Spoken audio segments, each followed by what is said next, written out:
La première question qu'on a envie de se poser, c'est pourquoi le trésor de Pernod a cette image beauf, réac? Alors, de façon tout à fait factuelle et cynique, l'âge et la longévité de Pernod, il joue forcément pour beaucoup. Il est âgé de 68 ans, il a fêté ses 30 ans à la tête du JT, il a succédé à Yves Mourouzi et Anne Lerogris, donc évidemment c'est une autre ère de la télévision. Maintenant, concernant l'image ringarde, il faut savoir que lorsque Bouygues avait racheté TF1, donc en 87, ils avaient fait une étude marketing très très poussée pour justement s'orienter là-dessus. Et donc on est passé d'un JT culturel époque Mourouzi à un JT adressé à ceux qui rentrent déjeuner chez eux le midi, avec évidemment beaucoup de provinciaux et de retraités. Pour vous donner un ordre d'idée, un exemple de reportage, mardi dernier, il a traité un sujet qui parlait des citoyens de la zone A qui se rendent en vacances malgré le temps maussade. On va regarder un extrait. Alors là, c'est vrai qu'en même temps, on est dans la vraie vie. Complètement, complètement. Et en fait, le choix... On est loin du high-tech parisien, quoi. Hein. C'est ça, on est loin de... Exactement. Mais ce choix-là, en fait, il faut savoir qu'à l'époque, il y avait une volonté de la nouvelle direction de TF1, déjà de reprendre la main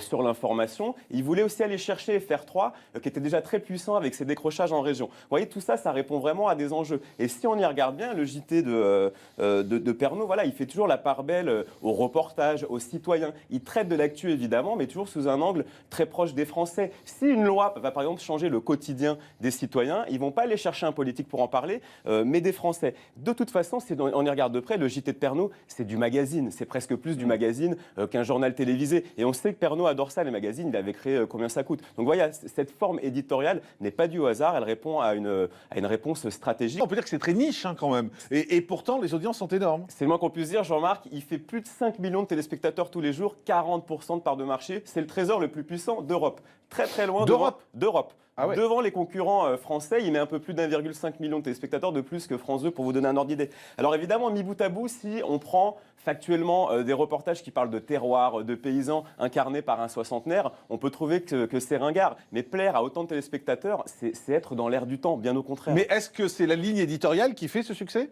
Bien sûr que la ligne éditoriale a un rôle déterminant, ça c'est évident. D'ailleurs, c'est la preuve que la démarche marketing et stratégique avait bien été étudiée. On a bien ciblé les gens sont contents de cette demande. Mais évidemment, il y a un autre facteur, c'est l'incarnation. Il y a un ton Jean-Pierre Pernaut qui n'hésite pas à y aller de son petit commentaire, quitte à fâcher des fois. Ça lui avait tiré les foudres du CSA lors d'un sujet sur les maraudes de la Croix-Rouge, où il avait déclaré plus de place pour les sans-abri, mais en même temps, les centres pour migrants continuent à ouvrir partout en France. Mais je vous écoute depuis tout à l'heure, vous me parlez de marketing, vous me parlez de carton d'audience, on est à deux doigts de parler de punchline, hein, pour être branché. C'est bien le trésor de Pernod dont vous parlez. Dit comme ça, c'est sûr que ça fait un choc, évidemment. Mais après, il ne faut pas s'y tromper. Personne ici ne viendra dire que Pernod, c'est le présentateur le plus moderne du PAF. Évidemment. N'empêche que tout ça, c'est très structuré, c'est très pensé. Ça répond à des enjeux business, des objectifs d'audience. Et c'est ça la modernité, finalement. Quand on parle de ringard, qu'est-ce que c'est être ringard? C'est pas être dans la tendance. Lui, il est dans la tendance de plus de 5 millions de Français depuis 30 ans. C'est une arme médiatique stratégique et ça, Emmanuel Macron l'a très bien compris.